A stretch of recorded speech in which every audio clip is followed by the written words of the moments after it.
जय जय राधा माधव कुंज बिहारी।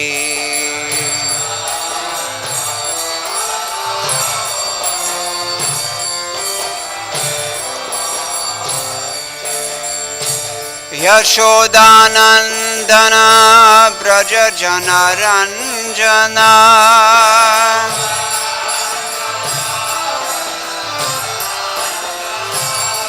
यशोदानंदन ब्रज जनरंजना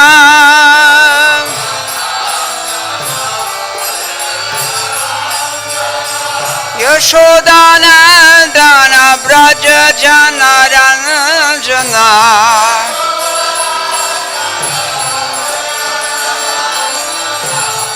यशोदानंदन ब्रज जनरंजना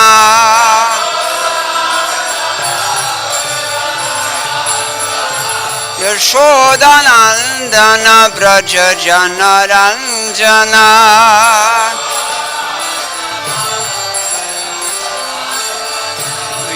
यशोदानंदन ब्रज जनरंजना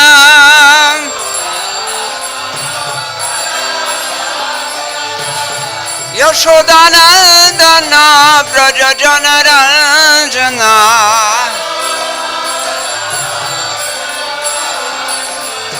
यमुना तीर वनचारी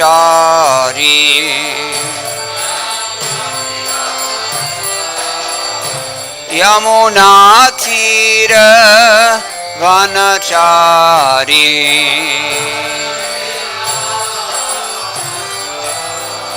जय जय राधा माधव कुंज बिहारी।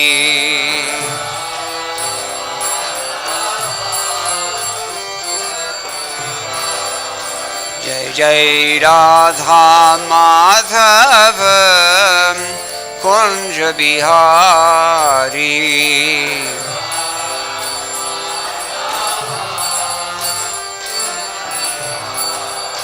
जय जय Radha Madhav Kunj Bihari.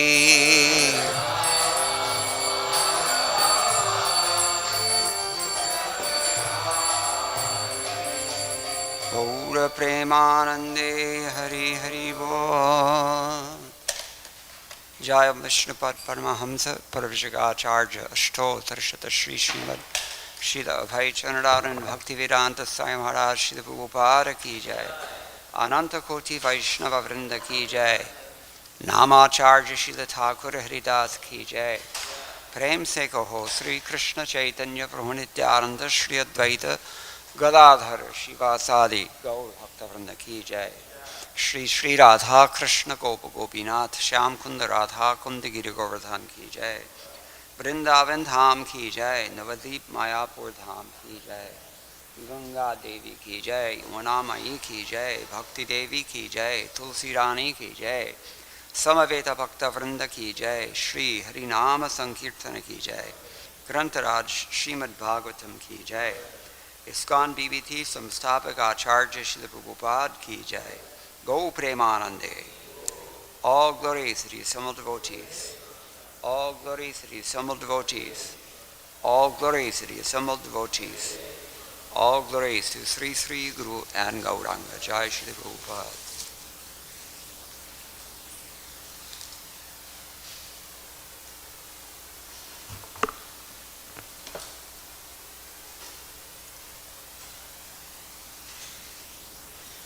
Om Namo Bhagavate Vasudevaya.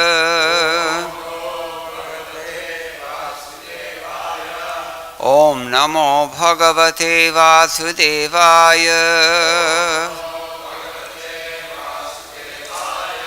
Om Namo Bhagavate Vasudevaya. Narayanam Namaskritya Naram Chaiva Narottamam Devim Sarasatim Vyasam tato jayamudirayet nashtaprayeshu abhadreshu nityam bhagavata sevaya bhagavatyuttama shloke bhaktir-bhavati naishtiki krishne swadhamopagate dhanamajnanadibhih saha kalaunashtadrishamesha puranarko dhunoditah.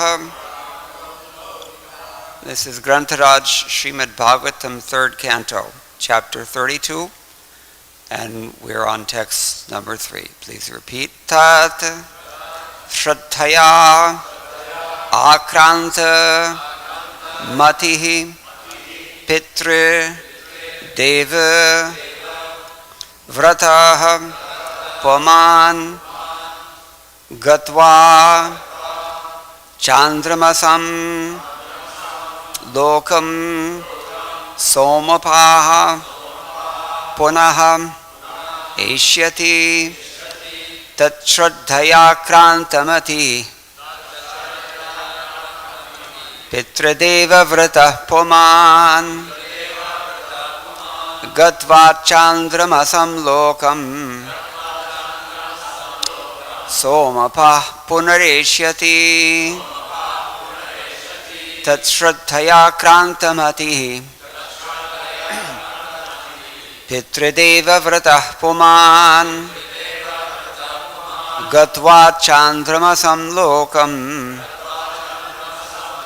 soma-pāḥ punar eṣyati tac-chraddhayākrānta-matiḥ pitṛ-deva-vrataḥ pumān gatvā cāndramasam lokam soma-pāḥ punar eṣyati.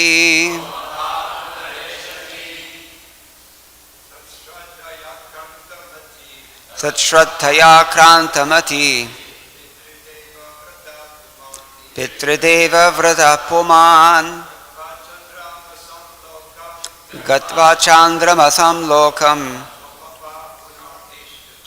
soma-pāḥ punar eṣyati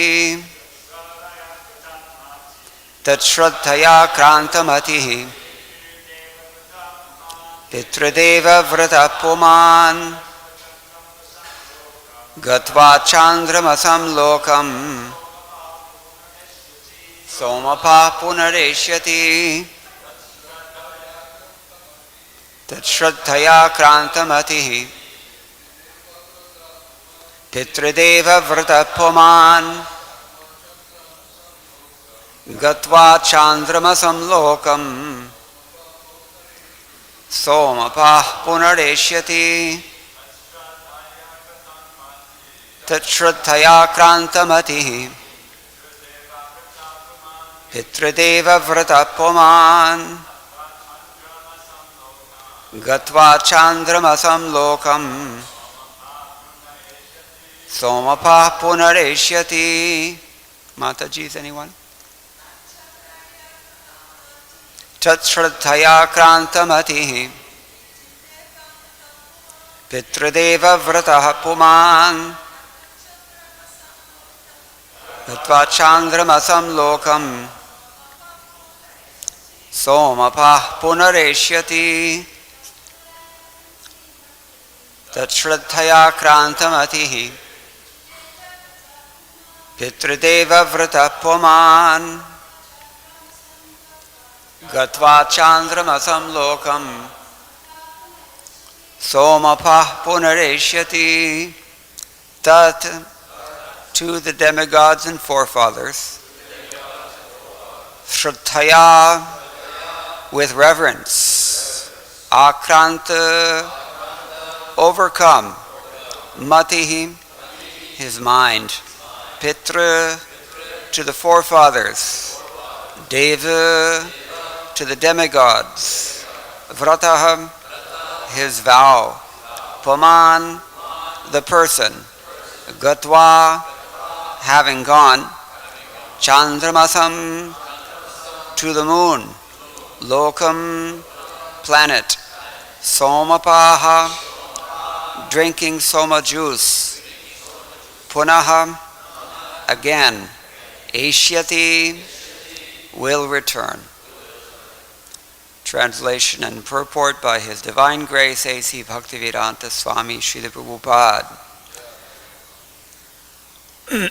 Such materialistic persons attracted by sense gratification and devoted to the forefathers and demigods can be elevated to the moon, where they drink an extract of the soma plant.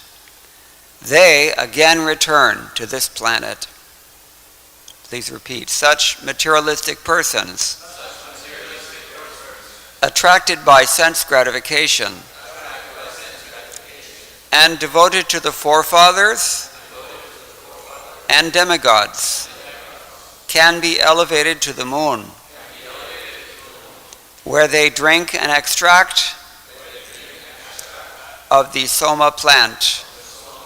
They again return to this planet. Purport. The moon is considered one of the planets of the heavenly kingdom. One can be promoted to this planet by executing different sacrifices recommended in the Vedic literature, such as pious activities in worshiping the demigods and forefathers with rigidity and vows. But one cannot remain there for a very long time. Life on the moon is said to last 10,000 years according to the calculation of the demigods. The demigods' time is calculated in such a way that one day, 12 hours, is equal to 6 months on this planet. It is not possible to reach the moon by any material vehicle like a sputnik, but persons who are attracted by material enjoyment can go to the moon by pious activities. In spite of being promoted to the moon, however, one has to come back to this earth again when the merits of his works in sacrifice are finished. This is also confirmed in Bhagavad-gītā 9.21. Te tam bhuktvā svarga-lokaṁ viśālaṁ kṣīṇe purnaḥ martya-lokaṁ viśanti, which means the same thing. Om ajñānatimirāntasya jñānanjana-śalākaya chakṣūranmilitam yena tasmai Shri Gurave Namaha. Shri Chaitanya-manobhishtam sthapitam yena bhutale swayam rupa kadamahyam dadati swapadantikam. Vandeham Shri Guroho Shri Yuta Paragamalam Shri Gurun Vaishnavamscha Shri Rupam Sagrajatam Sahagana Raghunathan Vitam Tam Sajivam Sadvaitam Savadhutam Parijana Sahitam Krishna Chaitanya Devam Shri Radha Krishna Padan Sahagana Lalita Shri Vishakhan Vitamscha.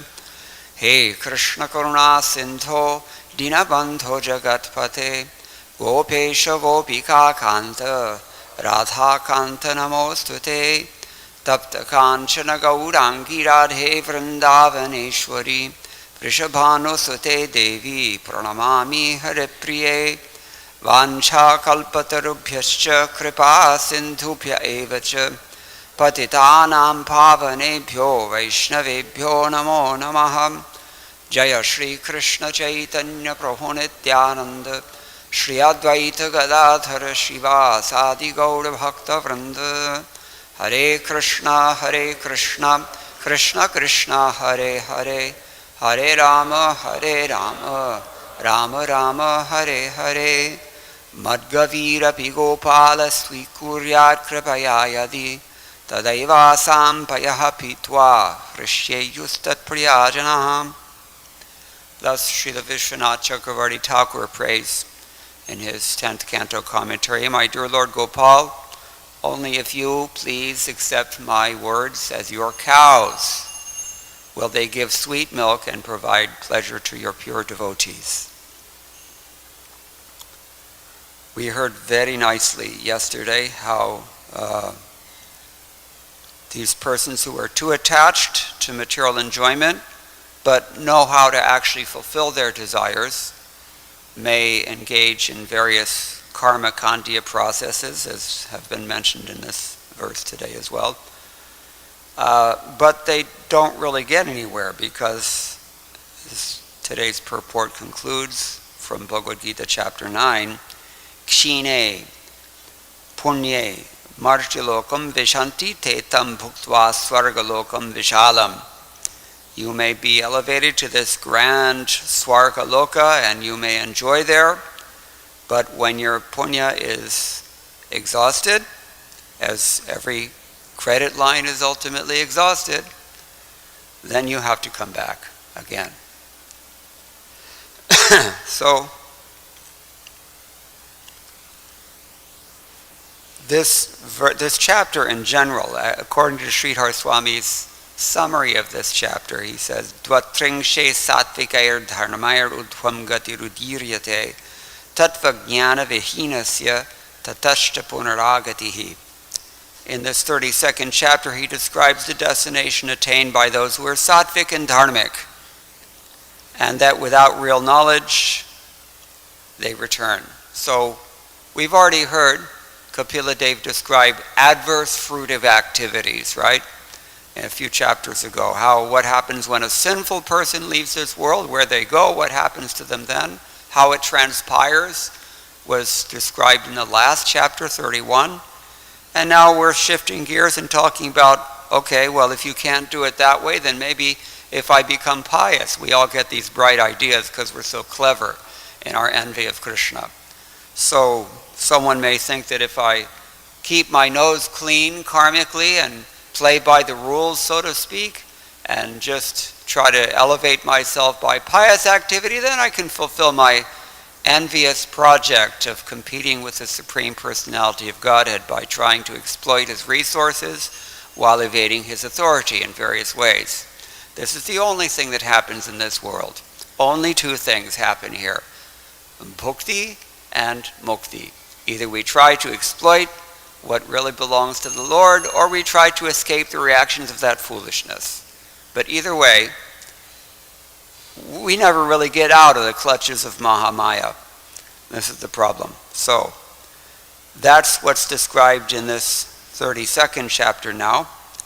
Srila Vishwanath Chakravarti Thakur has also given his own summary of this chapter. He says here, after speaking about returning to the world by sakama karma and not returning to the world by nishkam karma, Kapila Dev will denigrate the non-devotees.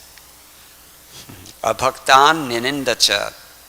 So we'll see this in the coming verses. But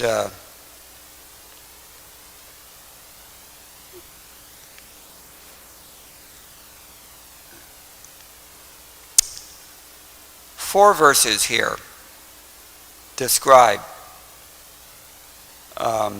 beginning with the first verse of this chapter, 4 verses will describe this karmis, people who are dharmic and sattvic, as Srila Vishwanath Chakravarti has already told us. So, those who are living at home only, they perform their duties and they covet their dharmas because they know that these things produce great results. This is what happens from artha and kama. You get sense gratification. In various ways, you get elevation. So drinking this result, one feels fulfilled, being so situated.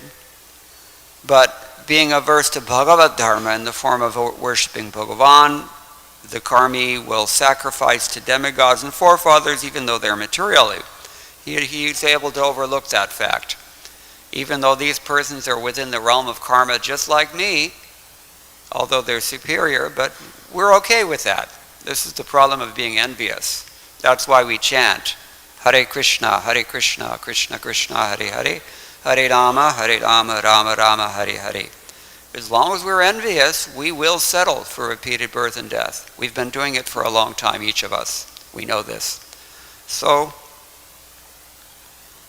we have to, while we can, as human beings, while we have this short opportunity, 100 years in this material world is a lot shorter than 10,000 celestial years, isn't it? So, but within that short period of time, you can actually become Krishna conscious, or you can become very Krishna conscious at least, if not fully Krishna conscious. So this is a wise idea. Tataha kim, Sridhar Swami asks. What then? Tatraha, that he explains. Tesham śraddhayā-krānta-matiḥ. What happens to those whose intelligence is pervaded by faith in Vedic sense gratification. This is the essence of it. We all have very strong faith in Maya, strong faith in the process of sense gratification. And when we're more pious, relatively speaking, then we have faith in sense gratification that is based on Vedic injunctions. It's another form of envy. In fact, Krishnadas Kaviraj Goswami can go so far as to say in the Chaitanya Charitamrita that the root of all cheating is dharma. You wouldn't have expected that. It's very valuable because without dharma, you can hardly become Krishna conscious. That Krishna says in the end of chapter 7. But at the same time, you should understand it is not directly Krishna consciousness. It's kind of like if you want to go to downtown Los Angeles from, say, Robertson Boulevard, where do you have to go? I-10, yes. So you just get on I-10, correct? No. You get on the feeder road that leads into I-10, correct? You're not just magically transported into the I-10 freeway. You have to take some road to get there. That is dharma. And that is its whole utility. If we want to become Krishna conscious, we have to be pious, at least. But, the piety in itself is nothing. And envious people who really don't want to become Krishna conscious, they are going to settle with this piety alone. And they think, I'm a good person, I'm pious. Krishna even describes them in the 16th chapter of Bhagavad-gītā. These are pious people, but he's describing them under the rubric of the demons, because the spirit itself is demoniac. I want to exploit Krishna's things. I don't want to recognize his authority. This is the demon within us all. So, all right. So here we're talking about the sattvic demons, the dharmic demons, that what happens to them. So and it's interesting here, the words that he uses actually. ākrānta-matiḥ, ākrānta, जो हिंदी बोलते हैं उसको ākrānta का मतलब क्या है? ākrānta, ākrānti or kranti. You know kranti at least. What does kranti mean?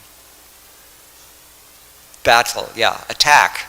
So the intelligence is attacked, and Prabhupada here translates it as mind, ākrānta-matiḥ. The mind is pervaded, Sridhar Swami says, by this faith in sense gratification.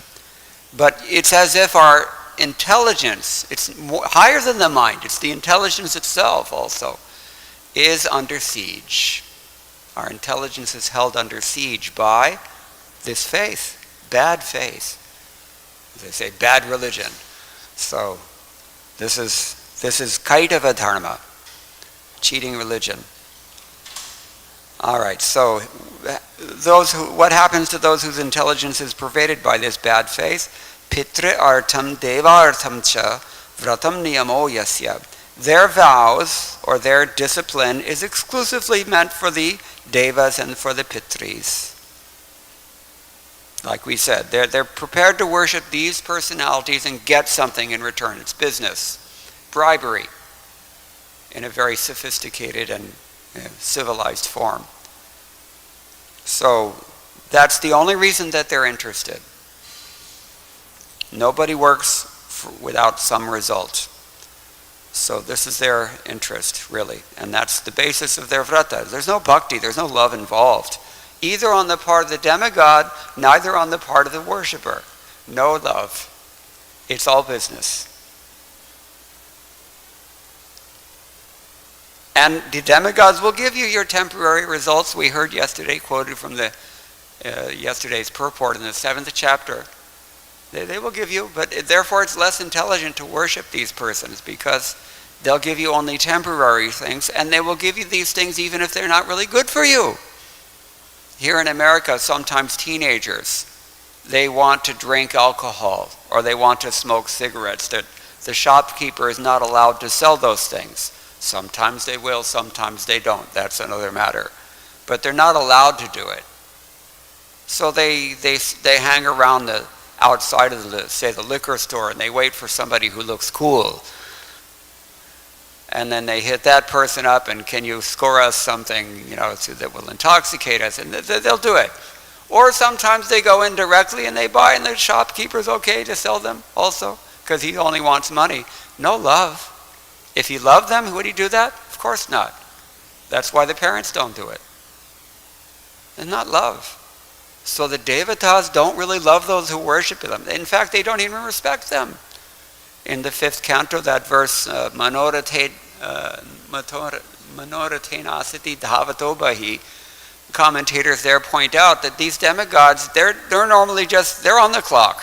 They're at work, they're doing their thing, what they're supposed to do. They have to give the results if you do the karma, but they don't really care that much. At the end of the day, they're done with you. But when they see a devotee who is a haituki, who's really embraced the principle of surrender to the Lord, then they are impressed. Then the devatas are impressed, and they think, we want this person's association.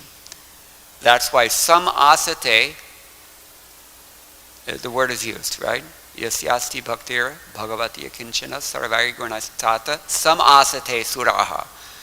They come and stay. Soma-pāḥ, samyak asati. Means they come into your heart with all their good qualities, and they stay there because they think we want this person's association. Even we are not free of our kamas. That's how we got to be demigods in the first place.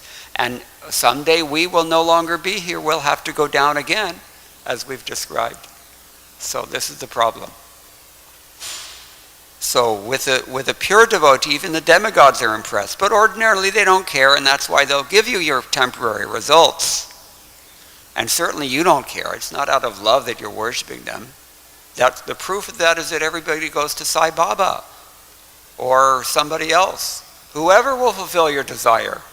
And then the multinational corporations come along, and they'll switch over their allegiance to them. They get the nice job, and they get whatever it is. Or the communists will come, or somebody will come and fulfill their desire. There's no more need for demigods. This is what we see in modern-day India, where I live. So, all right, but what happens if you really do follow these Vedic rules and worship these forefathers and, devas and such? Soma-pāḥ. Tatra somam pitṛ-deva-vrataḥ. The idea here is that they're in svarga-lokaṁ, they will drink soma. We heard that also yesterday. So, this is what Sridhar Swami says here. Jiva Goswami adds to this discussion. They follow their dharma the way a calf will follow a cow. That's why the word was used in the previous verse, dogti. He's milking the dharma for everything that it's worth. And the milk that he gets is not actually milk, but it's soma-rasa, celestial beverage. It's not an intoxication per se. It's like, we don't really have anything like it in this world, but it's a drink that is completely rejuvenating and vitalizing, energizing. For all of your senses, for your intellect, everything is nourished by this soma-rasa. So they like that. So that's his idea. And but the problem is they reject Bhagavad Dharma.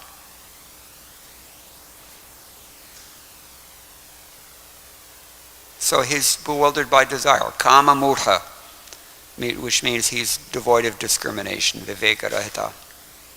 So Vishwanath Chakravarti Thakur also here, he says, the same thing, that we've already heard about the sinful people, now we're hearing a few verses about the pious people.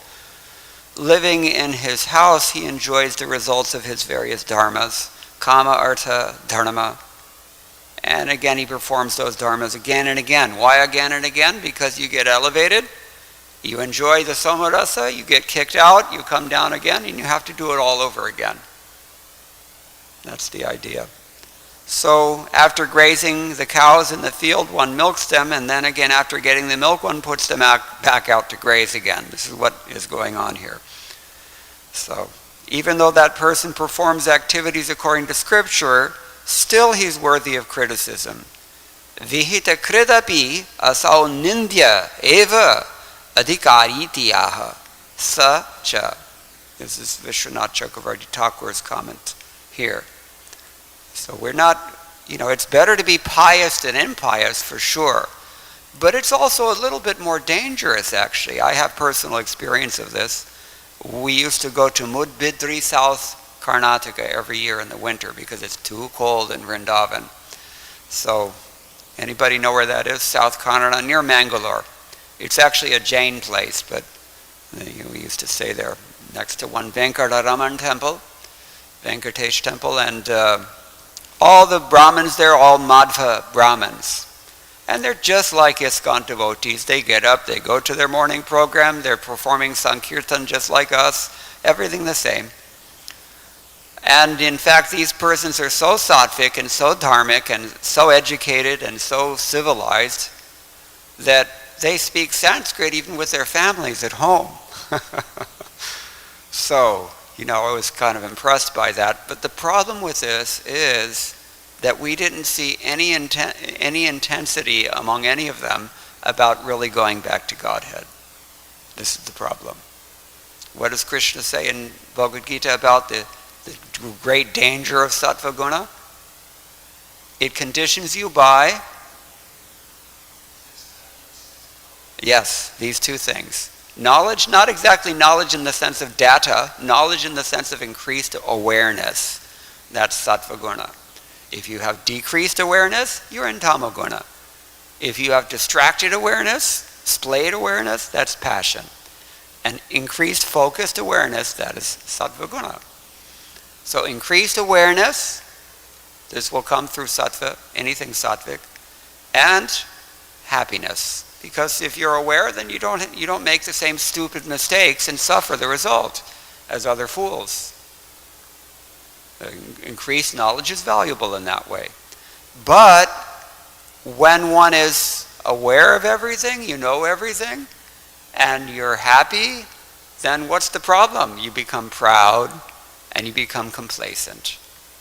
And this is the great danger of sattva guna. So, therefore he says, Vihita kridapi asau nindya eva adhikarītiyāha sachapiti. Even though the person performs activities according to scripture, he's still worthy of criticism.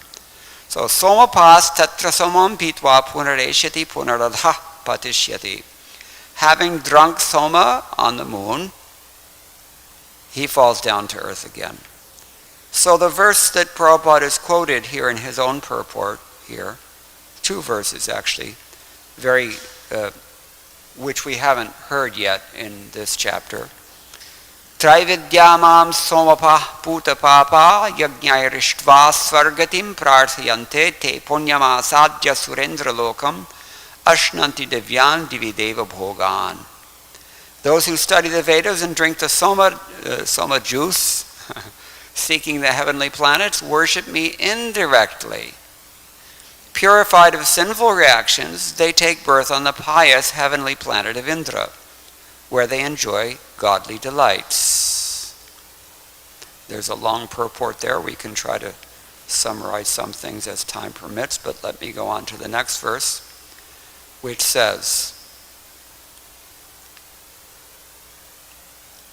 Tetam bhuktvā svarga-lokaṁ viśālaṁ kṣīṇe martya-lokaṁ viśanti. This is what Prabhupada quotes in today's purport. Evam trayi-dharmam anuprapanna gadagatam kama-kama labhante. Nice. It means that when they have thus enjoyed vast heavenly sense pleasure and the results of their pious activities are exhausted, they return to this mortal planet again. Thus, those who seek sense enjoyment by adhering to the principles of the three Vedas achieve only repeated birth and death. It just doesn't do any good. We've heard elsewhere also, Abrahma bhuvanan loka punaravarti norjana eṣyati. Even you go to Brahmaloka, you're coming down again. Jatasihi dhruvam mrityor dhruvam janma mritasya cha. Any birth anywhere means it's going to end also. Just like if you're in hell. I always quote Winston Churchill. He said, if you're going through hell, keep going. It will end eventually. So even if you go to heaven, svarga-lokaṁ, even if you heavenly damsels and so much beautiful Gandharva music and knowledgeful Vedic literature, everything realized to some degree at least. But you can't stay there, my friend. You have to come back home again, back to this material world. Otherwise, so the best thing is to go home, back home, back to Godhead. Srila Prabhupada explains these verses, and other acharyas also explain very nicely. Sridhar Swami says here that the flimsy results that non-devotees who don't respect the Lord receive is shown here. Instead of sacrificing for other deities, as in the pair of verses beginning with avajanti mam mudha, etc. I mean to say they sacrifice for other deities. They'll worship anybody except for Krishna. If you don't believe me, just go to Mauritius. Hardly a Vishnu temple in the whole island.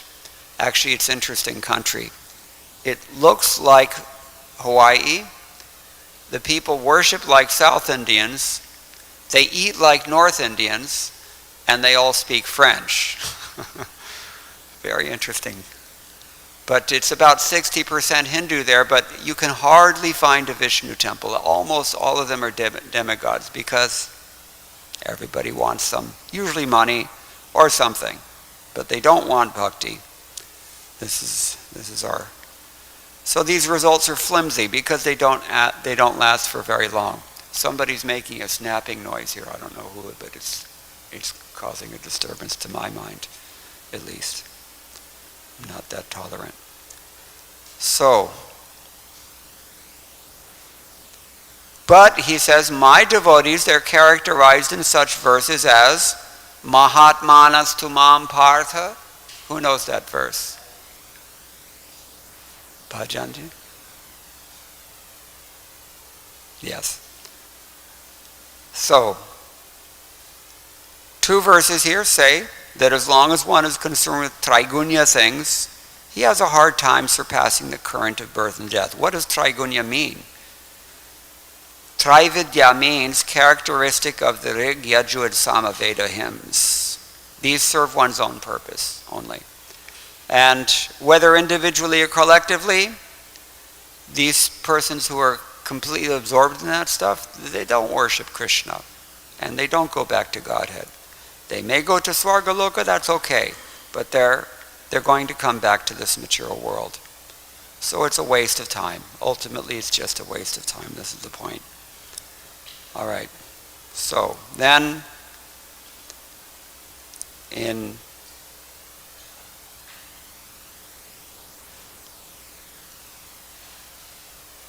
indirectly, these persons worship Krishna through these three methods, trigunya methods, but they don't know Krishna as the Supreme Lord and they don't become liberated.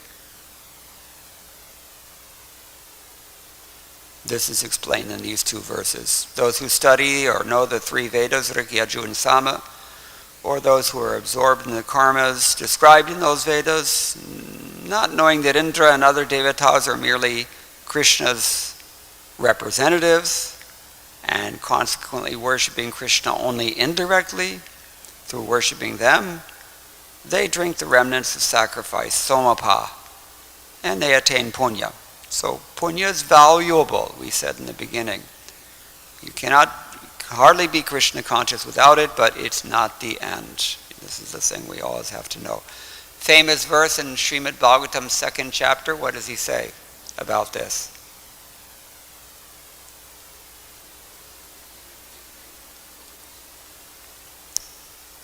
that the futility of karma, all sorts of dharmic things without bhakti, what is it? It's only a shrama eva hi kevalam. You only get the labor that you've undergone to amass that punya. Better if you've amassed that punya, and you should, if you have none, you will need some. So, but if you've amassed any punya, it's better to hold on to that and invest it in Krishna consciousness. This is the point. You cannot do Krishna consciousness, hardly you can do Krishna consciousness at least, without punya. And on the other hand, if you only have punya but no Krishna consciousness, that's a useless waste of time. So better to be pious, gain some punya, and invest that in Krishna's service. And we do that automatically. How? We heard yesterday. Follow the instructions of the spiritual master, His Divine Grace, A.C. Bhaktivedanta Swami Srila Prabhupada. Simple thing. Very simple thing. Just follow the program that Srila Prabhupada established. Don't invent anything. Don't try to escape from anything. Don't try to concoct anything. Or twist and twangle or reinterpret or review anything. Just follow. Very, very simple. And you rise early in the morning, worship Krishna, you chant your rounds, hear the Srimad Bhagavatam, study Prabhupada's books, associate only with devotees, take only Krishna prasadam, preach according to your capacity. This is automatically, you will become pious by doing punya shravana kirtana, Bhagavatam also says. The punya will come through performing transcendental bhakti, but it is not mundane punya. It is a transcendental punya. All right. I don't know what else to say. There's so much more in the commentaries here, but maybe we should leave some time for questions because we've already spoken about a lot of things that are very important. Just one thing maybe we should mention in passing before we end. In the 8th chapter of Bhagavad-gītā, text number 3, Srila Prabhupada's purport summarizes what we hear from Chandogya Upanishad about how a jiva who has been elevated to svarga-lokaṁ falls down again. Anybody recall that process? What happens? Yeah. Rain comes from Indra, right? Heaven. So somehow a living entity takes different positions. He merges into the dark material nature and identifies himself with matter. Sometimes he identifies himself with the superior spiritual nature. Therefore, he's called the Supreme Lord's marginal energy.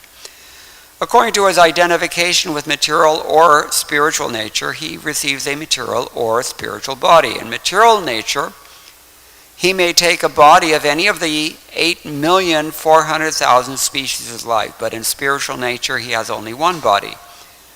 In material nature, he's manifested sometimes as a man, demigod, animal, beast, bird, etc., according to his karma. To attain material heavenly planets and enjoy their facilities, he sometimes performs sacrifices, but when his merit is exhausted, he returns to earth again in the form of a man. This process is called karma. And then Prabhupada, I'm quoting from Prabhupada's purport, he says, the Chandogya Upanishad describes the Vedic sacrificial process. On the sacrificial altar, 5 kinds of offerings are made into 5 kinds of fire. The 5 kinds of fire are conceived of as the heavenly planets, clouds, earth, man, and woman. And the 5 kinds of sacrificial offerings are face, the enjoyer of the moon, rain, grains, and semen. In the process of sacrifice, the living entity makes specific sacrifices to attain specific heavenly planets and consequently reaches them. This is what we're talking about here when everybody's mentioning people whose faith is invested in these trigunya processes, particularly of worshiping the devas and worshiping the ancestors. These are the details Prabhupada is giving. Don't let anyone tell you that not everything is in Prabhupada's books, because it's not true. The only way you realize that everything is in Prabhupada's books, however, is by reading them carefully every day. Prabhupada has written them in such a way that you cannot systematize or summarize or easily place into a syllabus that only takes a few weeks. You have to do this every day, and you have to do it year after year after year. Then you know everything. Prabhupada deliberately wrote his books like this. Rather, as we heard yesterday, Krishna deliberately wrote Prabhupada's books like this. We should have that faith. All right, so when the merit of sacrifice is exhausted, the living entity descends to earth in the form of rain, then takes on the form of grains, and the grains are eaten by man and transformed into semen, which impregnates a woman. And thus the living entity once again attains a human form to perform sacrifice, and so repeat the same cycle. In this way, the living entity perpetually comes and goes on the material path. So, next time you wonder where do these living entities come from who are taking birth, now you know. Long, long process.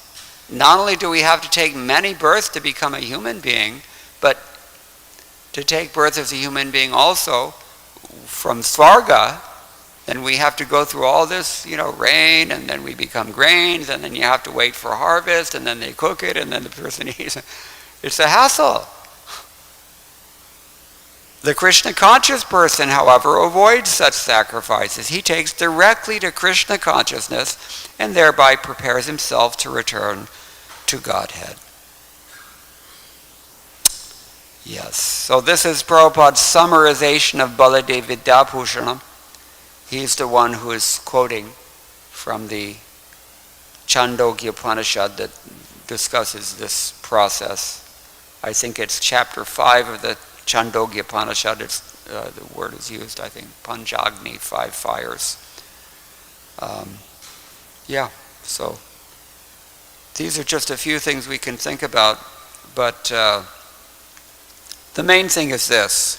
We're sitting here in this material world. Yeah, it's actually Chandogya Upanishad, chapter 5, section 10, verses 1 through 10, which describe this whole process, in case you're losing sleep over it. But for us, the real message is this, that when we have the opportunity to become Krishna conscious, we should take advantage of it while we can, because you will not have it forever.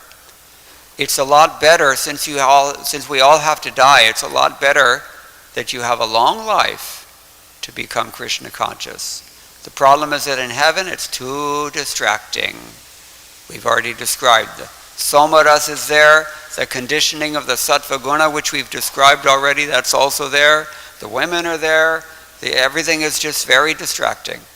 Very, very hard to focus on Krishna consciousness in the heavenly realm. But if you can really gather your determination, mainly developed through celibacy, and focus on this path of Krishna consciousness for the 100 or so years that you have, and stay pious, as always, that's automatic Prabhupada also told us, you follow your varnashram dharmas, that will keep you pious, according to Manu. So, then we can go back to Godhead in one lifetime. Just in a very short lifetime. It's intense, it's difficult, yes. And it's every obstruction is there because it's Kali Yuga. But we can do this, as we heard. Many, many persons in the past have succeeded. And you can add to their number. The ball is in our court. It's a choice only.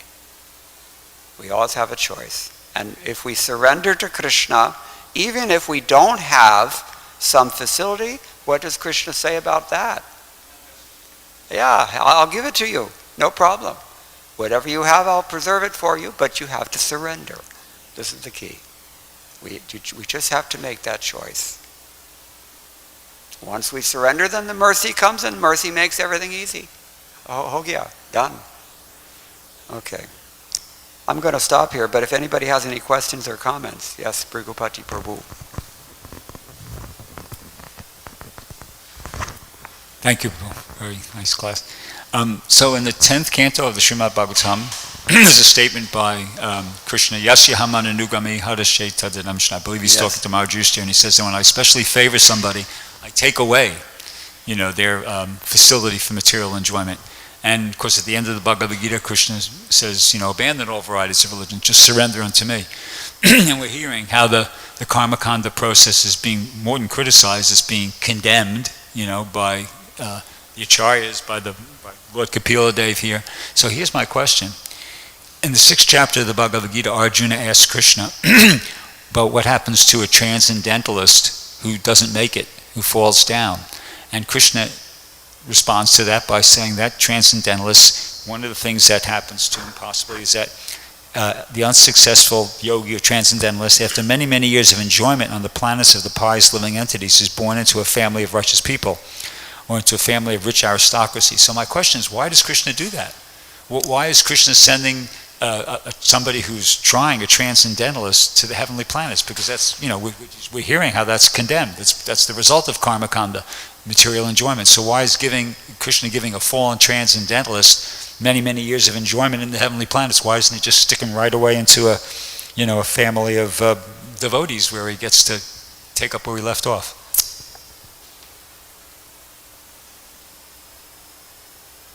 Your implication is that Krishna's tempting that person who's already a little weak such that he didn't become fully Krishna conscious. Yeah. I mean, I'm being a little bit devil advocate here just for the purpose of, hearing a good answer, but, Yeah. Well, this is all on the table, very clear. If you've read the commentaries of Vishwanath Chakravarti Thakur, especially on the 7th chapter of Bhagavad-gītā, he spells it out very clearly. What are our options? If we have a greater inclination towards impersonal gyan, then we will go and hang out in the Brahmajyoti until we fall down for some time. And if we have a greater inclination towards material activity of any sort, pious or, well, only pious, then we can go to heaven and we can hang out there until we fall down. But you're going to fall down. Sans devotional service, you'll not sustain your position anywhere. And svargapa varga-narakeshu api tulyartha darshanaha, a person who's really Krishna conscious, he therefore doesn't really make that great a distinction. So the person who's partially Krishna conscious, we can assume he may not always go to the heavenly planets. He may, if he belongs to that school of devotee who believe that there is such a thing as vikarma yoga, and he engages in mixed devotional service involving some degree of sinful activity, which means activity that is not enjoined in the Vedas, then that person may come back as a human being as well, because he doesn't have sufficient punya to go to svarga, right?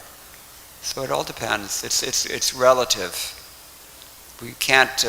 These are generalizations that are made, that your options are either to go to heaven or to go to liberation, if not back to Godhead. Slavas want to add comment on that principle. How do you relate to Lord Brahma, and for that matter even Lord Shiva? Because how do we what? How do you relate that to Lord Brahma, for instance, and Lord Shiva? Because they don't even liberate living entities, do they? I mean, and they don't liberate others. No. They don't liberate others, yeah. And not only that, but they themselves aren't even liberated. Yes, most of the time. Well, Lord Brahma and Lord Shiva are not exactly in the same category, except that they're both guna avatars. Shiva is, as we know, he's like what happens if you curdle Vishnu. Brahma, on the other hand, is a jiva like us. And my understanding is that generally the first birth that we take when we fall from the spiritual realm is as Lord Brahma. It's kind of like you get a slap on the wrist, and if you're good, you can come back home. But, quite often they get confused as Brahma, and they get sucked into the Maya vortex, and then they continue to spin down, and what is it? Round and round it goes. Where it ends, nobody knows. That's how the material world is like that. So Brahma and Lord Shiva are not exactly comparable, but in Lord Brahma's case, he's not necessarily got there by pious activity, although you can do that also. You can elevate yourself through piety and become Brahma, but it comes the other direction as well. Shiva, on the other hand, that position is eternal. You cannot plier gain that position. So he's in a special category. I don't know if that's helping at all. Yeah. So it's all, the choice is always, the ball is in our court eternally. This is my point. That's what we concluded with it. You know, if you have the ball in your court now, and you have the facility and the opportunity to become Christian, just do it now, because what's the difference? Whether you wait 10,000 celestial years and then try again, you can do it now. One of my godbrothers, he put it very nicely. He said, we call them lifts in India, elevator. If you're in a tall building and the elevator door opens, then you don't really have to get out of the elevator if you don't want to, right? You can stay in the elevator, but there's more to life than the elevator. The elevator is meant to take you somewhere. And when the door opens up, it's a short window of opportunity. You've got to make a choice within a few seconds. Otherwise, other people are pushing buttons. You're going to go somewhere else. But, the wise thing is to decide, where do I want to go? Be clear about that, push the right button, and when the door opens, get out. And carry on with your activities. This is sanity. Otherwise, the only people who stay in elevators once the door opens, they're not the brightest bulb on the chandelier. You had a question. Okay, so pious activities, definitely they're good, and they lead to bhakti eventually, sometimes. Well, not directly though, but they facilitate bhakti. So the Vaishnavas, or the devotees who are in a very higher realization, sometimes they say, like that verse, Devarsi bhutaptanrinam pitrinam, that I don't want to do this anymore, I'm satisfied just surrendering to Krishna. Yeah. So my question will be, for someone who is new, devotees, we're not at a level yet. And then pious activities, we might neglect some samskaras are there. Yeah. So then is better safe position to actually do both along with the chanting of the holy name, of course. This is what because Krishna's if you teaching. neglect them, and then that's not good, isn't it? Chapters 3 through 5 of Bhagavad-gītā, this is what Krishna's teaching. It's at least karma yoga, and better yet, you develop yourself spiritually such that it becomes buddhi yoga, and then ultimately it will turn into bhakti yoga, because that's the only place that bhakti leads. But I think this is why Prabhupada told us, that the remaining 50% of his mission is that you have to actually do this. You have to actually live within those shastric injunctions and carry them out according to your station in life. And that's as we said, that's going to guarantee that you don't fall again. You may not go all the way back to Godhead if you've chosen not to cultivate that intensity of bhakti, but at least you'll not go down. This is the point. So Krishna says, you think of me and with love, and at the same time fight. This is his instruction to Arjuna. And that instruction stays good all the way up until chapter 18, even after he says sarva dharman parityajya. It's still good. So most of the time devotees are pious by nature, we see. Only very rare examples, like the gopis, or Arjuna had to kill his relatives. These things are very, very rare, actually. For most devotees, ordinary sadhakas, and also, the general paradigm is that you carry out your duties and you become Krishna conscious. Okay, one more, last one. Everybody's getting itchy to go, and it's time. Thank you, Prabhu, for the class. I was just wondering, how can we know if we are fully surrendered, although we might be, every day we do our sadhana and services, but how can we know for ourselves? Or over the course of many years, it becomes revealed to us.